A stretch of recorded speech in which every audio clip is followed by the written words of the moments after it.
We don't want your kind here. Maya Williams freezes. The 19-year-old black freshman had just nailed every flip, every landing perfect. Now Brittany Collins, the blonde team captain, destroys her with 7 words. This isn't a diversity program, sweetie. 20 phones point at Maya's face. Her hands shake as cruel laughter erupts. Brittany's sorority sisters film everything, their voices echoing through Westfield University's gymnasium. Maya's confident smile dies. Her dream crumbles in real time. The other tryout hopefuls look away, too terrified to speak. Brittany steps closer, her voice dropping to a whisper that carries. Know your place. The words slice deep. Maya blinks hard, fighting tears. This elite university suddenly feels like enemy territory. She stands alone while 20 people record her destruction. Run along now, Brittany announces, flicking her diamond bracelet dismissively.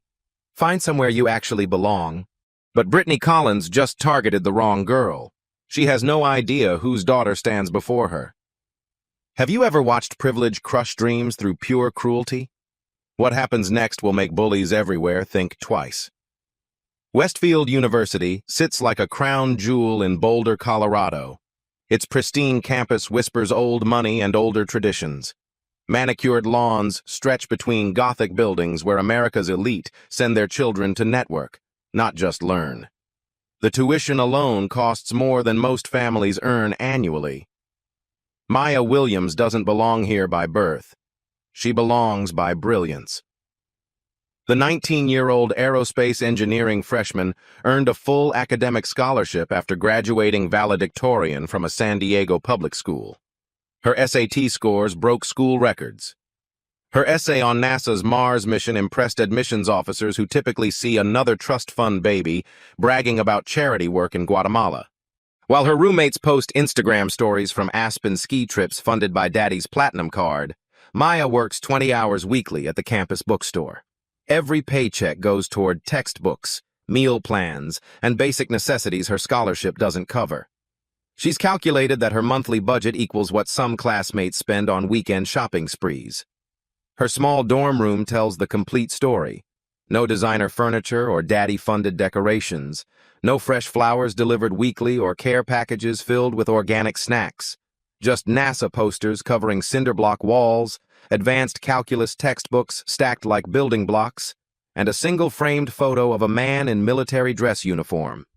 The image shows broad shoulders decorated with ribbons across his chest, but shadows strategically obscure his face. Only his hands are clearly visible strong, calloused from years of intensive training. Dad's serving overseas, Maya tells her curious roommate when pressed for details. Classified position in the Navy. Can't discuss specifics, operational security. Her roommate, a senator's daughter, nods with bored understanding.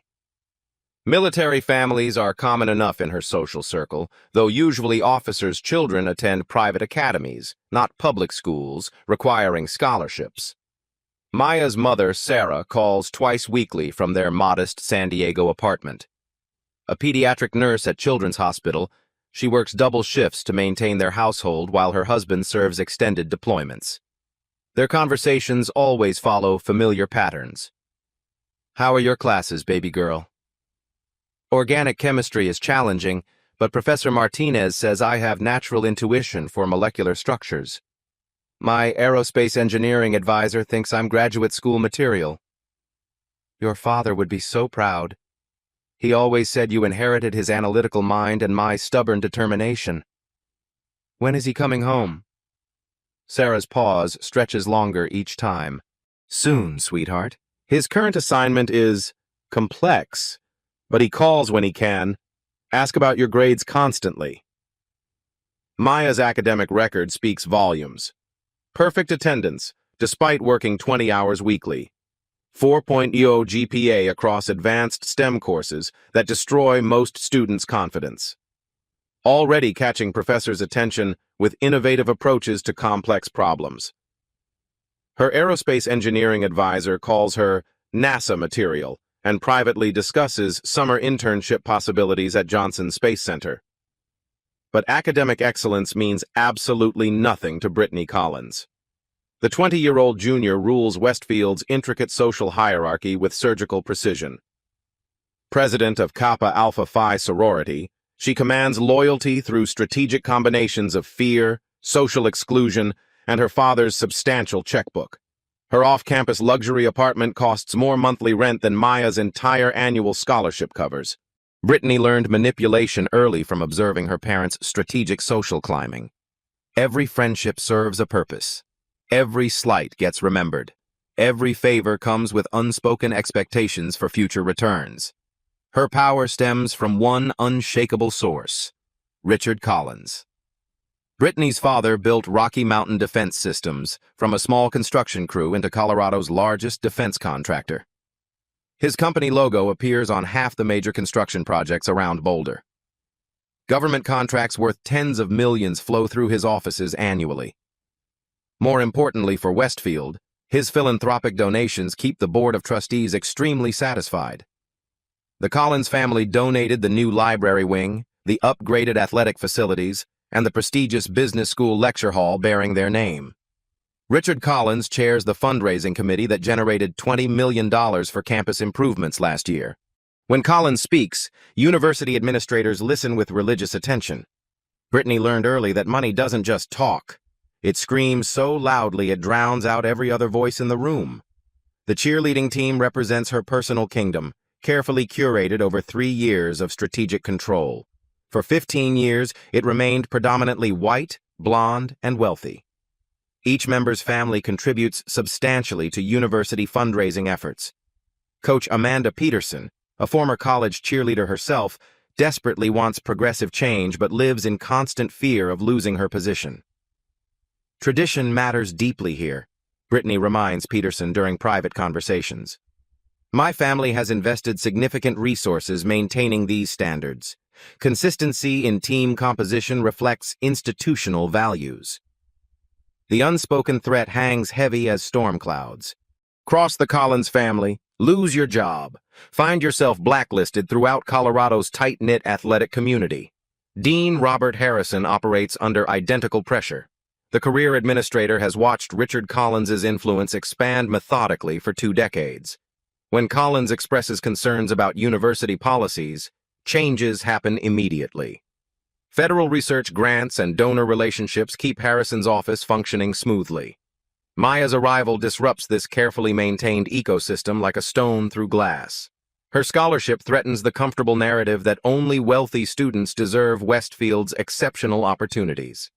Her academic success exposes the mediocrity that inherited privilege often protects. Worst of all, her confident presence suggests meaningful change might actually be possible. Some students notice the disruption immediately. Tyler Rodriguez, a Latino pre-med student, becomes Maya's study partner through a random chemistry lab assignment. His quiet intelligence matches her determined focus perfectly. They spend hours working through molecular equations while discussing their shared experiences as scholarship students. "You're brave for trying cheerleading," he mentions after hearing about tryouts. "Brave? It's just athletics." Tyler glances around the empty laboratory, then leans closer conspiratorially. The Collins family. They have long memories and longer reach throughout this university. Jessica Wright, a black sophomore majoring in political science, issues more direct warnings. She finds Maya studying alone in the library during her 3rd week, surrounded by aerospace engineering textbooks that would intimidate most graduate students. "Girl, you need to be extremely careful," Jessica whispers, sliding into the adjacent chair while scanning for eavesdroppers. "This place systematically destroys people like us if we're not incredibly strategic." "What exactly do you mean?" Jessica's eyes dart around the empty study area before continuing. "Last year, a brilliant black girl tried rushing Kappa Alpha Phi. Honor roll student, pre-law major, perfect recommendation letters. Suddenly, her financial aid got randomly reviewed, and her work-study position disappeared due to budget restructuring. Pure coincidence, right?" Maya's stomach tightens, but her voice maintains steady composure. "I'm here on academic merit, full scholarship based on test scores and grades." That's exactly what she believed, too. The warning proves prophetic sooner than anyone expects.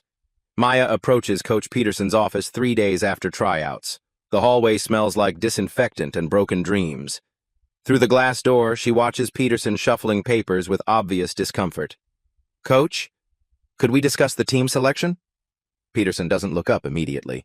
When she finally raises her head, her eyes carry the weight of someone who's compromised their principles too many times. "Maya, please sit down. I scored highest in every category: tumbling, dance technique, stunts, even the written exam about team history. What am I missing?" Peterson's hands fidget with a pen, clicking it repeatedly. The selection process considers multiple factors beyond pure athletic ability, such as team chemistry, financial contributions to the program, alumni expectations, legacy considerations. Each word sounds rehearsed, like she's practiced this speech in the mirror.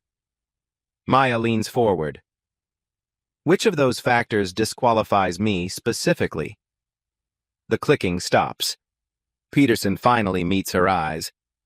"This is a complicated situation, Maya. Perhaps next semester—" "Coach, with respect, I've seen the selected team practice. 3 girls can barely execute a proper cartwheel. Jenny Morrison fell during basic tumbling yesterday. Yet somehow they demonstrate superior team chemistry?" Peterson's shoulders sag. "Maya, you're an exceptional athlete. But this program operates within certain limits, parameters, expectations from donors, parents, administration. I wish things were different." "Parameters based on what criteria exactly?" The silence stretches uncomfortably. Peterson's phone buzzes with a text message. She glances at the screen and visibly pales. "I'm sorry, Maya. The decision is final." Maya stands slowly, processing the rejection that has nothing to do with her abilities. "I understand, Coach. Thank you for your honesty." As she reaches the door, Peterson calls out softly, "Maya, you're talented enough for any team in the country. Don't let this place make you doubt that." But Maya's already walking away, her mind spinning with frustration and determination. That evening, she reviews footage from tryouts on her phone. Her routine flows flawlessly, every movement sharp, every landing perfect. She posts side-by-side videos comparing her performance to the selected athletes. The difference is obvious to anyone with eyes. Her TikTok caption reads, "When merit isn't enough.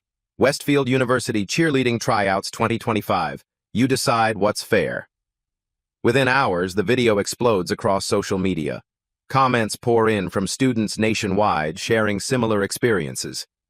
The view count climbs past 50,000, then 100,000. "This is exactly what happened at my school. Sue them! This is discrimination. That blonde girl looks like every privileged bully ever." But Maya doesn't celebrate the viral support. She knows what comes next. The phone call arrives Tuesday morning at 7 a.m. Dean Harrison's secretary speaks with professional coldness.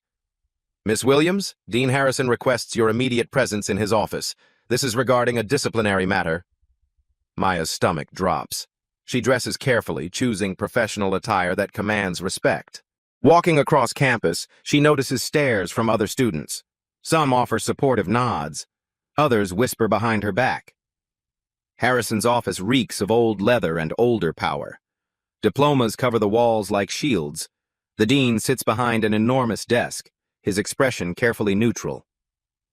"Miss Williams, thank you for coming." "Dean Harrison, we need to discuss your recent social media activity." Maya maintains steady eye contact. "My TikTok account?" Board member Richard Collins has filed a formal complaint alleging cyberbullying and defamation against student athletes, specifically his daughter, Brittany Collins. "I posted factual performance footage from official tryouts." Harrison slides a document across his desk. "According to university policy, sharing videos of other students without consent constitutes harassment. Publishing content that could damage their reputations crosses into cyberbullying territory." Maya reads the disciplinary form with growing disbelief. Academic probation, mandatory social media deletion, community service hours, a permanent mark on her academic record.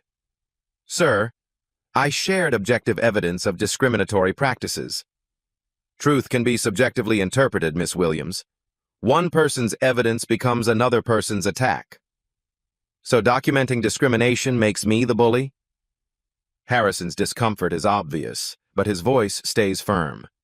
You have 24 hours to remove all content and issue a public apology. Failure to comply results in suspension. Maya signs the form with trembling hands, knowing her dreams just got weaponized against her. But she has no idea that someone very dangerous has been watching her social media posts. Maya deletes her TikTok video at midnight, watching her viral moment of truth disappear into digital silence. The view count had reached 200,000 before she pressed delete. Comments from students nationwide sharing identical stories vanish with it. She stares at her phone screen showing 0 notifications. The silence feels like suffocation. Within hours, Brittany's Kappa Alpha Phi sorority launches their coordinated assault. The attack comes from multiple angles, each strike carefully calculated for maximum damage. Tuesday morning brings whispered conversations that stop when Maya approaches. Girls who previously smiled now study their phones intensely. The campus coffee shop falls silent as she enters, then erupts in hushed discussions after she leaves. Did you see her TikTok before it got taken down? My dad says people like that always play the victim card. She's probably here on affirmative action anyway. Jessica Wright finds Maya eating lunch alone in the engineering building cafeteria, far from the main dining halls where Brittany's influence spreads like poison. Girl, they're coming for you hard, Jessica whispers, sliding into the opposite chair. Brittany's telling everyone you're a professional victim who weaponizes race for sympathy. Maya's sandwich tastes like cardboard. Let them talk. It's more than talk. They're coordinating through group chats, spreading rumors systematically. Someone posted screenshots claiming you threatened violence against Brittany. That's completely false. Truth doesn't matter when the Collins family controls the narrative. By Wednesday, the isolation becomes suffocating. Maya's study groups suddenly become full when she tries joining. Her lab partners request schedule changes. Even professors who previously encouraged her participation seem distant, distracted. Professor Martinez approaches after the organic chemistry lecture, his voice carefully neutral. Maya, several students have expressed concerns about your attitude lately. Perhaps we should discuss your academic focus. My attitude, sir? Some classmates feel you're becoming confrontational, disruptive to classroom dynamics. Maya's chest tightens. Which specific behaviors concern them? Martinez avoids her eyes. Just something to consider. Academic success requires both intellectual ability and social integration. The message is clear. Conform or fail.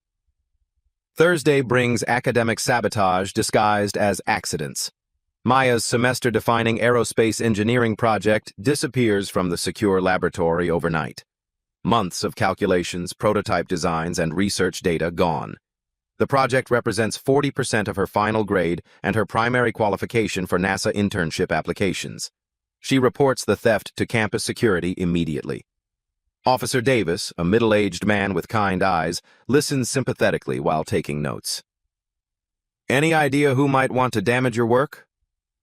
I have suspicions, but no proof. We'll review security footage from the engineering building. Friday morning brings disappointing news. Davis calls Maya to his office, his expression apologetic. The security cameras experienced technical difficulties between midnight and 4 a.m. Thursday. Complete footage corruption during that exact time frame. Maya's hands clench into fists. That's remarkably convenient timing. I agree it's suspicious. Unfortunately, without evidence, we can't pursue charges. What about backup files from the lab computers? Also corrupted. It says it's an unprecedented system failure. Maya understands the message perfectly. Someone with significant influence orchestrated this destruction with military precision. Her lab supervisor, Dr. Peterson, offers hollow sympathy mixed with victim blaming.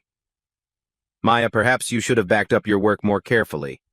Academic responsibility includes protecting your materials. The lab has secure storage protocols specifically designed to prevent this situation. Systems fail. Students must adapt. Without her project, Maya faces failing the course. Failing means losing her scholarship. Losing her scholarship means losing everything. Friday afternoon destroys her financial stability. The campus bookstore manager, Mrs. Rodriguez, calls Maya into her cramped office behind towers of textbooks. Maya, I'm sorry, but we're restructuring work-study positions. Budget cuts require eliminating several student jobs. Mine specifically? Rodriguez fidgets with paperwork, unable to maintain eye contact. The decision came from the administration. Nothing personal. Maya recognizes the lie immediately. Her position gets eliminated while other students keep theirs. No explanations offered, no alternatives suggested. Without her 20-hour weekly income, she can't afford meal plans or textbooks. Her carefully balanced budget collapses like a house built on sand. Saturday brings the cruelest blow of all. Maya discovers her dorm room door covered in graffiti written in permanent marker. Know your place, sprawled across the white surface in thick black letters. Her roommate pretends to sleep while Maya scrubs desperately with cleaning supplies borrowed from the janitor's closet. The words fade but remain visible like scars on her door and her dignity. Sunday's isolation becomes complete. Tyler approaches her in the library, his expression conflicted and apologetic. Maya, I can't study with you anymore. What happened? My pre-med advisor suggested I focus on students who share my academic priorities. He mentioned that association with controversial figures could affect medical school recommendations. Maya's heart breaks a little more. I understand. Tyler walks away without looking back, leaving her completely alone among thousands of students. Even Coach Peterson abandons her. Maya receives an email Monday morning requesting her presence in Peterson's office. The coach sits rigidly behind her desk, a formal letter prepared. Maya, I need you to sign this character reference for your academic file. Maya reads the document with growing horror.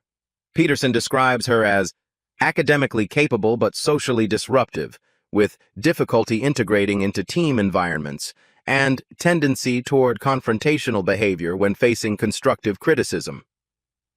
Coach, this isn't accurate. It reflects my professional observations about your interaction with our program. You're destroying my reputation to protect yours. Peterson's voice hardens. Sign the document, or I'll submit a more detailed negative assessment. Maya signs with shaking hands, watching another bridge burn behind her. By Tuesday, her mother's phone calls became her only lifeline. Baby girl, you sound exhausted. I'm fine, Mom, just adjusting to college life. Sarah's nurse instincts detect the lie immediately. Maya Williams, don't you dare lie to me. What's happening up there? It's complicated. Some social drama with privileged students who don't like competition. Social drama? Honey, you sound like someone broke your spirit. Maya's voice cracks slightly. Maybe I don't belong here after all. Don't you dare say that. You earned your place through merit. No pampered rich girl can take that away from you. But Mom, they're not just taking away my social life. They're destroying my academic future, my scholarship, everything I've worked for. Sarah's pause stretches longer than usual. Maya, baby, I think it's time. Time for what? Time to call your father. Mom, he's on a classified mission. I can't bother him with college drama. Sweetheart, this isn't a drama. This is warfare, and your father specializes in winning wars. That evening, Maya sits on her dorm room steps, staring at her phone. Her father's contact shows his last message from 3 weeks ago. Proud of you always. Stay strong. Her fingers hover over the call button. Wednesday brings the breaking point. The homecoming assembly fills Westfield's auditorium with excited energy. Maya sits alone in the back row, invisible among celebrating students. Brittany takes the microphone as cheerleading captain, her voice carrying across the crowd. I want to dedicate our homecoming performance to all students who truly understand and embody Westfield's values of tradition, excellence, and integrity. The crowd erupts in applause. Maya feels every word like a physical blow. Brittany continues with a smile that could cut glass. Some people try to tear down our traditions, but we remain united in protecting what makes Westfield special. More applause. Students around Maya nod approvingly, completely unaware they're celebrating her systematic destruction. Maya stands quietly and walks toward the exit. No one notices her leaving. Outside the auditorium, she finally makes the call. Her father's phone rings once before his familiar voice answers. Even across continents, his presence feels like a shield against the world. Maya, what's wrong? Dad, I need you to come home. They're trying to destroy everything I've worked for, and I don't know how to fight back anymore. Commander Marcus Williams listens to his daughter's voice break across encrypted military satellite connections. His jaw tightens as she describes each calculated attack on her dignity, her academics, her future. Maya, listen to me carefully. You're not fighting alone anymore. But Dad, your mission. My daughter is my most important mission. Always. Maya closes her eyes, finally feeling hope for the first time in weeks. I'm coming home, baby girl. And when I arrive, everyone who hurt you will understand exactly what they've done. Monday morning brings unexpected chaos to Westfield University. Students check their phones frantically, sharing screenshots of an emergency email sent at 6 a.m. Mandatory all-university assembly, attendance required. Distinguished guest speaker, addressing institutional values and leadership excellence. Dean Harrison's message provides no additional details, creating buzz across campus. Students speculate wildly during breakfast, their theories ranging from celebrity visits to major donor announcements. The timing seems random, disrupting carefully planned class schedules without explanation. Brittany Collins sits smugly in the Kappa Alpha Phi House dining room, surrounded by her sorority sisters. Her diamond bracelet catches morning sunlight streaming through expensive windows as she scrolls through Instagram stories from weekend parties in Aspen. Probably another boring alumnus bragging about their success, she announces, while applying lip gloss with practiced precision. Maybe someone's daddy donated another building and wants recognition. Her followers giggle appreciatively, still high from last week's successful destruction of Maya Williams. The scholarship girl has become invisible on campus, exactly as intended. Victory tastes sweet when served with organic AK bowls and freshly pressed juice. Did you see her eating alone in the engineering building again? Jessica Miller, a sophomore pledge seeking acceptance, asks with practiced cruelty. Pathetic, Brittany responds without looking up from her phone. Some people never learn their place in the natural order. Darwin would understand. Her sorority sisters laugh at the reference, their privileged education finally serving a purpose beyond securing trust fund access. They've systematically isolated Maya through coordinated social warfare, and the results exceed their expectations. My father says people like that always blame others for their failures, adds Sarah Peterson, daughter of a Supreme Court clerk. Personal responsibility doesn't exist in their victim mentality worldview. Meanwhile, Maya sits in her dorm room, staring at textbooks she can no longer afford to replace. Her missing project means automatic failure in aerospace engineering. Her lost job means skipping meals to stretch her remaining budget. Her academic probation means constant scrutiny from administration seeking reasons to eliminate her scholarship entirely. But something fundamental has changed in her demeanor over the weekend. The defeated posture has straightened into quiet confidence. Her eyes carry new determination instead of the despair that characterized recent weeks. She moves with a purpose that suggests hidden knowledge. Tyler Rodriguez knocks hesitantly on her door, guilt written across his face like a confession seeking absolution. Maya? Can we talk? She opens the door calmly, her composure unnaturally steady. Of course. I'm sorry about abandoning you last week. My pre-med advisor threatened my medical school recommendations if I stayed associated with the situation surrounding you. Maya nods with understanding that seems too mature for 19 years. You protected your future. I don't blame you for choosing survival over solidarity. You seem different today, more centered. Like you know something the rest of us don't. Maya's smile contains secrets that would terrify her enemies if they understood. I had a long conversation with my father this weekend. He reminded me exactly who I am and where I come from. Is he coming for graduation ceremonies? Maya's smile widens mysteriously. He's coming much sooner than that. Today, actually. The auditorium fills rapidly as students, faculty, and staff flood through entrance doors under administrative pressure. Attendance requirements brought no exceptions, creating unusual energy as diverse university populations mix involuntarily. Maya enters quietly, choosing a strategic seat near the back where she can observe without drawing unwanted attention. Her phone buzzes with an encrypted text message that makes her pulse quicken. In position. Objective acquired. Watch for my signal. Love you, baby girl. Dad. Dean Harrison takes the podium at exactly 10 a.m., his usual confidence replaced by visible nervousness that sharp observers notice immediately. His hands shake slightly as he adjusts the microphone, and sweat beads form on his forehead despite comfortable auditorium temperature. Good morning, Westfield community.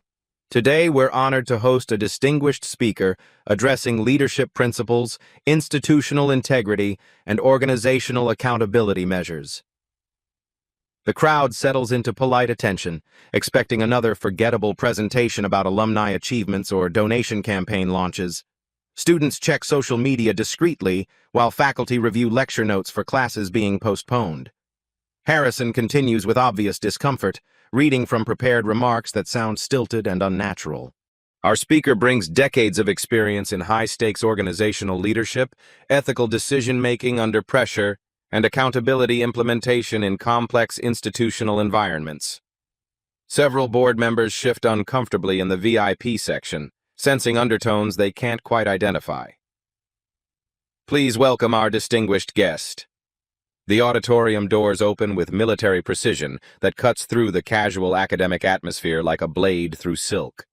A figure emerges that instantly commands every eye in the room through pure physical presence and undeniable authority.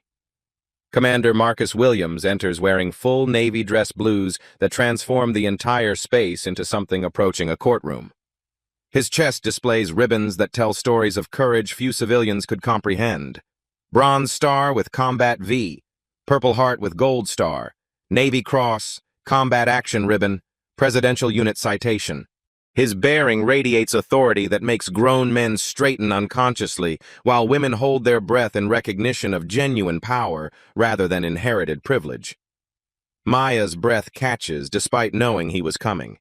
Seeing her father in full military regalia amid this privileged academic environment feels surreal, like watching two different worlds collide in slow motion. Brittany's confident expression begins cracking as she studies the imposing figure approaching the podium with measured steps. Something about his facial structure, the set of his jaw, the intelligent eyes seems disturbingly familiar, triggering uncomfortable recognition she can't quite place. Her sorority sisters stop their whispered commentary, recognizing instinctively that they're witnessing something far beyond their usual experience with wealth-based authority. Commander Williams reaches the microphone and surveys the audience with eyes that have seen combat in classified locations around the globe. When he speaks, his voice carries the weight of command authority earned through 20 years of life-or-death decision-making. I am Commander Marcus Williams, Naval Special Warfare Development Group. Murmurs ripple through the crowd like electricity. Students frantically pull out phones to Google his unit designation, and the search results make their faces pale with sudden understanding. SEAL team operations, classified missions, counterterrorism expertise. For those unfamiliar with military terminology, I train and lead Navy SEALs in operations that protect American national security interests worldwide. The auditorium falls completely silent. Even Brittany's sorority sisters stop their constant chatter, recognizing they're in the presence of someone far beyond their privileged social experience. Commander Williams continues with methodical precision that suggests this presentation has been carefully planned. I oversee personnel who undergo the most rigorous selection and training processes in military history. Physical conditioning that breaks 70% of candidates. mental challenges that expose character flaws under extreme pressure, ethical evaluations that eliminate anyone who demonstrates abuse of power or discriminatory behavior. The projection screen behind him displays his service record with devastating clarity. 20 years, special operations, multiple classified deployments across 3 combat theaters, current Pentagon advisor on military ethics and diversity integration initiatives, recipient of the Navy Distinguished Service Medal. I hold security clearances that allow me to brief presidents on sensitive national security matters. My operational recommendations influence billion-dollar defense budgets and strategic military policy decisions affecting global stability. Richard Collins shifts uncomfortably in the VIP section, his business instincts suddenly screaming warnings about where this presentation might be heading.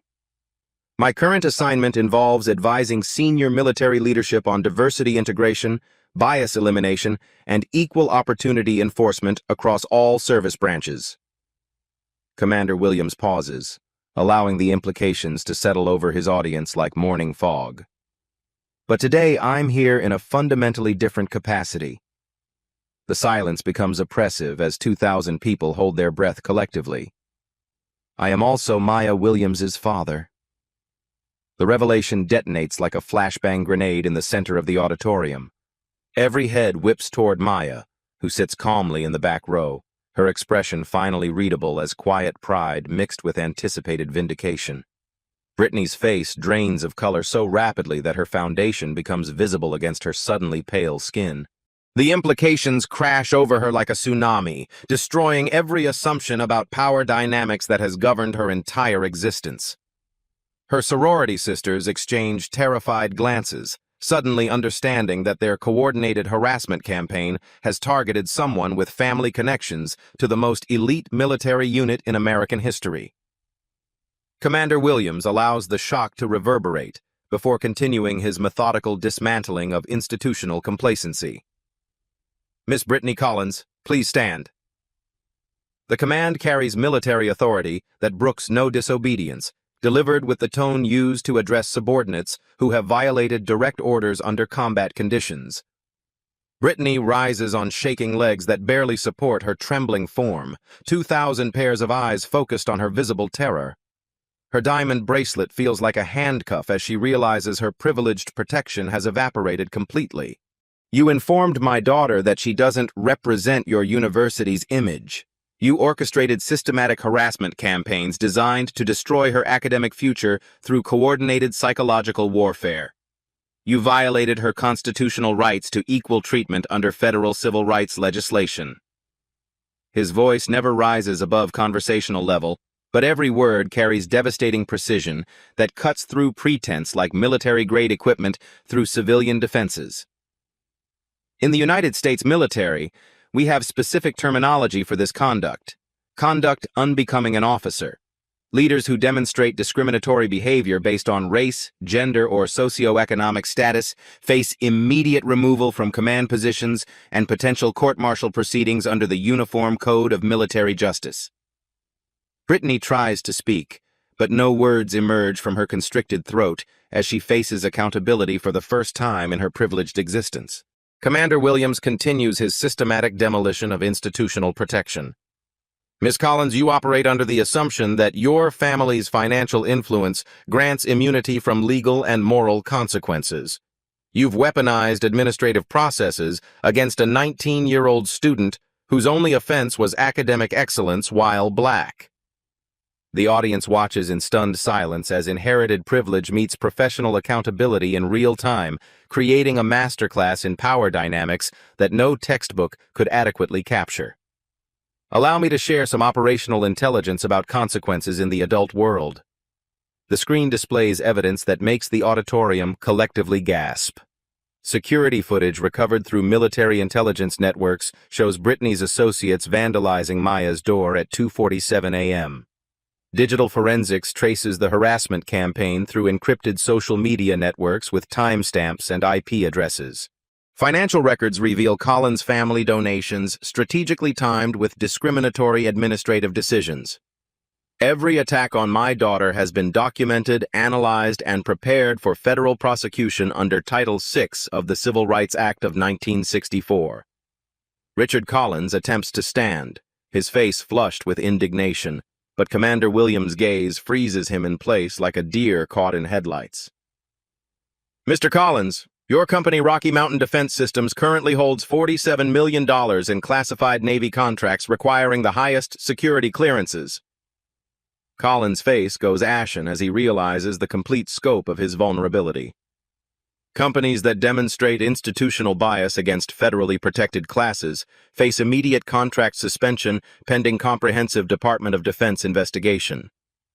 Your business relationships with defense contractors nationwide would be subject to thorough reevaluation. The threat hangs in the air like smoke from a controlled detonation. Commander Williams turns back to Brittany, who looks ready to collapse under the weight of genuine consequences for the first time in her privileged existence. Miss Collins, you have exactly one opportunity for redemption before this situation escalates beyond university disciplinary measures. Brittany finds her voice, but it emerges as a terrified whisper. What do you need me to do?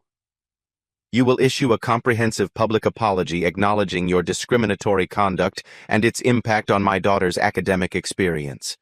You will personally ensure all of Maya's academic materials are fully restored through whatever means necessary.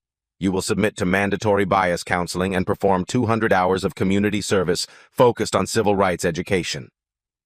His voice drops to barely audible levels that somehow carry to every corner of the auditorium. Alternatively, my colleagues at the Department of Justice can explain federal hate crime legislation and Title IX violations in considerable legal detail. The choice isn't really a choice at all. Within 24 hours, Brittany posts a tearful video confession across all social media platforms. Her carefully crafted image crumbles as she admits to orchestrating systematic harassment based on racial prejudice. Comments pour in from students nationwide sharing similar experiences, creating a viral movement against campus discrimination. Her sorority sisters distance themselves immediately, suddenly claiming they never supported her behavior and were secretly uncomfortable with her methods. Social media posts from the previous weeks disappear as they scramble to avoid association with documented bigotry. Coach Amanda Peterson approaches Maya personally with a formal apology letter and immediate reinstatement offer.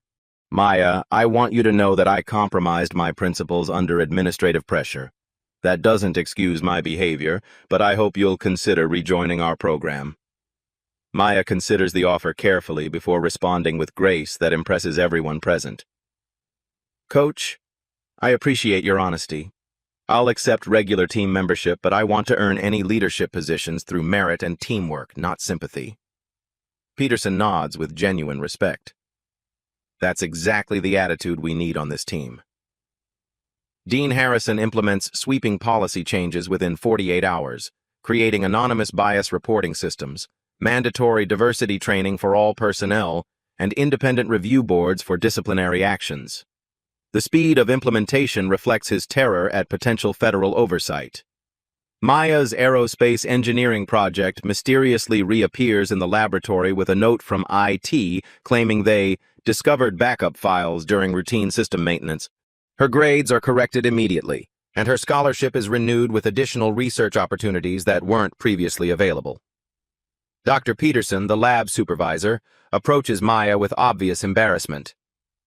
Maya, I want to personally apologize for questioning your academic responsibility. Your project has been restored, and I've recommended you for accelerated graduate program consideration. The systematic restoration continues across every aspect of Maya's university experience. Her work-study position at the bookstore is reinstated with increased hours and higher pay. Mrs. Rodriguez explains with genuine remorse that budget restructuring has suddenly freed up additional funding for student employment. The graffiti on Maya's door gets professionally removed by facilities management, who also install a security camera to prevent future incidents. Her academic probation disappears from university records as if it never existed. But the most meaningful change comes from an unexpected source.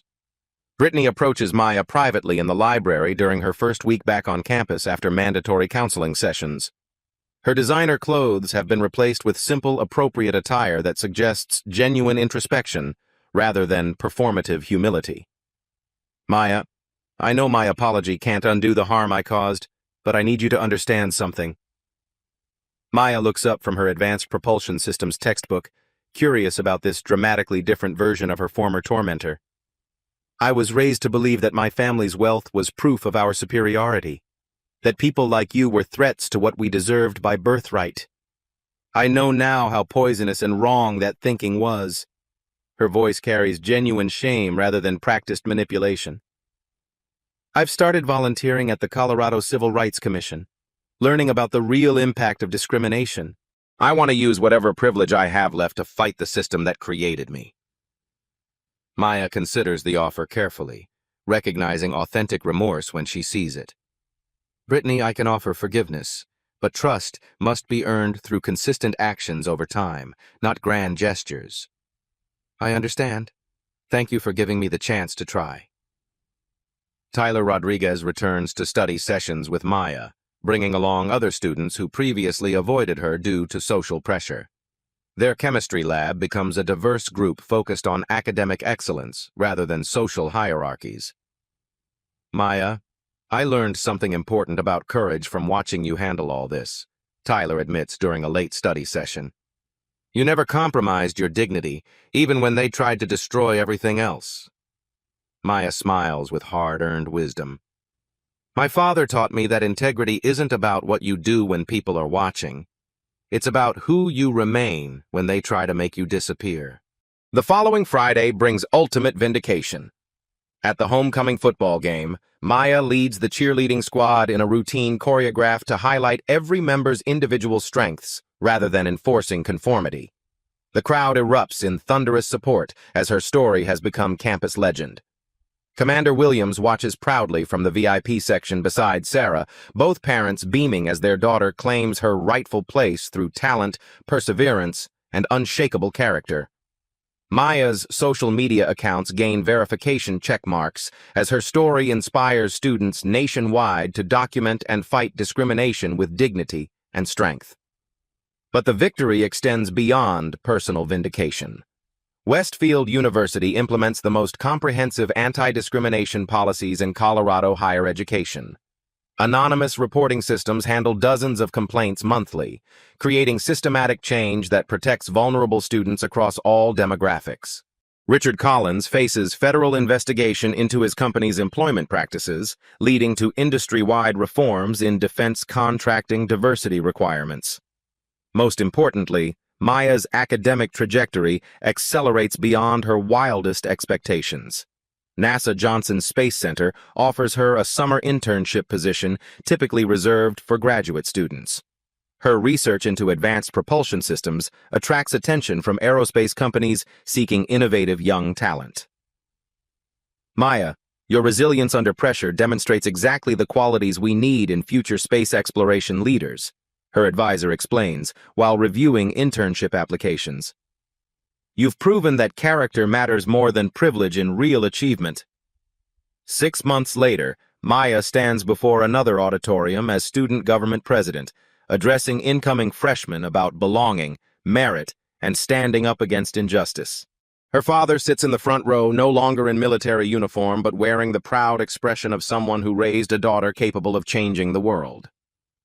1 year later, Maya Williams stands at NASA Johnson Space Center in Houston, wearing the official intern badge she dreamed about since childhood. Her summer research project on advanced ion propulsion systems has caught attention from senior engineers who typically ignore undergraduate contributions. Williams, your calculations on fuel efficiency optimization are graduate-level work, Dr. Sarah Carter, NASA's chief propulsion engineer, tells her during their weekly review meeting. Have you considered fast-tracking to our doctoral partnership program? Maya smiles with quiet confidence earned through surviving systematic discrimination and emerging stronger. Yes, ma'am. My father always said obstacles reveal character, and character determines destiny. Back at Westfield University, fundamental changes continue expanding like ripples from a stone dropped in still water. The anonymous bias reporting system processes 50 complaints monthly, creating accountability where silence previously protected discrimination. Mandatory diversity training has become a model program studied by universities nationwide.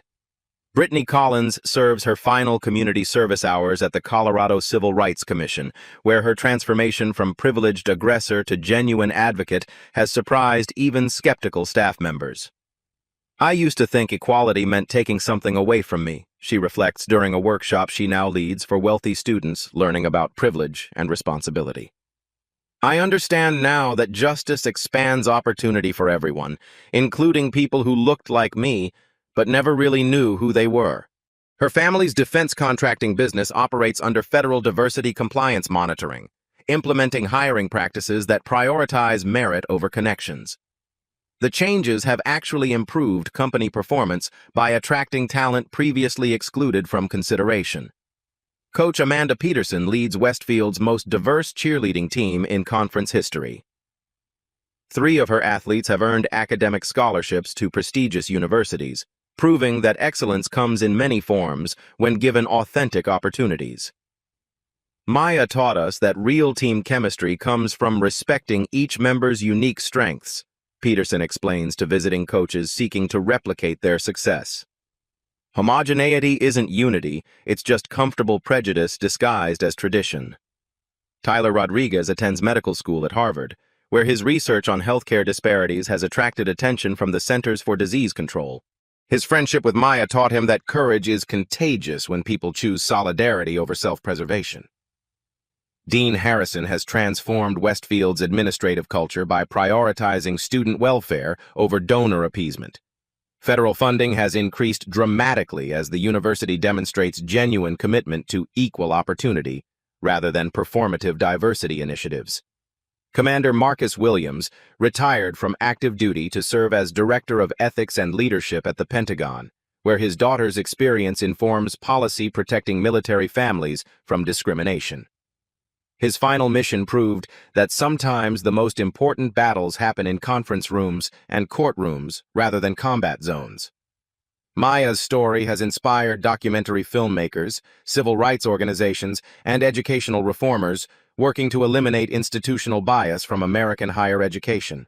Her TikTok account reaches millions of young people facing similar challenges, offering both hope and practical strategies for fighting injustice through resilience and strategic thinking. But Maya measures success differently than viral fame or professional recognition. "The real victory wasn't my father showing up like a superhero," she reflects during her NASA internship presentation to incoming aerospace engineering students. "The real victory was learning I had the strength to endure systematic cruelty without compromising my character or abandoning my dreams." She pauses, looking at faces representing every demographic that American universities serve. "They tried to make me disappear because they feared what my presence represented, that excellence doesn't require privilege, that merit can't be purchased, and that America's future depends on talent from every zip code and background." Her voice carries the quiet authority learned from her father and the hard-won wisdom earned through personal struggle. Every student deserves to pursue their dreams without facing discrimination based on skin color, family income, or cultural background. Every young person deserves respect as a human being with unlimited potential waiting to be unlocked through education and opportunity. The audience listens with rapt attention as Maya shares the universal truth that connects her experience to their own challenges. Every institution needs people willing to stand up against injustice, even when it's personally costly. Real change happens when ordinary people refuse to accept extraordinary cruelty as normal. Maya's story reminds us that courage comes in many forms. Sometimes it's the quiet dignity of enduring systematic harassment without retaliating. Sometimes it's the willingness to document injustice when others prefer comfortable silence. Sometimes it's having a family who taught you that you belong anywhere your talents can take you. "But here's what I learned from surviving their worst attacks," Maya concludes with a smile that has inspired millions. "You never know whose daughter, son, sister, or brother you're targeting when you choose cruelty over compassion." Her final words echo across the auditorium and through countless social media shares that follow. More importantly, every person has inherent dignity that demands your respect, regardless of their family connections or personal background. We shouldn't need Navy SEAL parents to be treated with basic humanity. If this story moved you, Share it with someone who needs to hear that they belong exactly where their dreams take them. Comment below with your own experiences, fighting discrimination through perseverance and dignity. Like this video if you believe every student deserves the chance to succeed based on character and capability, not privilege and prejudice. Subscribe to Black Voices Uncut for more stories, proving that justice delayed isn't always justice denied. Sometimes it's justice being prepared by people who understand that real power comes from protecting the vulnerable, not exploiting them. Because somewhere out there, another Maya Williams is facing down bullies who have no idea what they've just started. And that's exactly how change begins. At Black Voices Uncut, we don't polish away the pain or water down the message. We tell it like it is because the truth deserves nothing less. If today's story spoke to you, click like, join the conversation in the comments, and subscribe so you'll be here for the next Uncut Voice.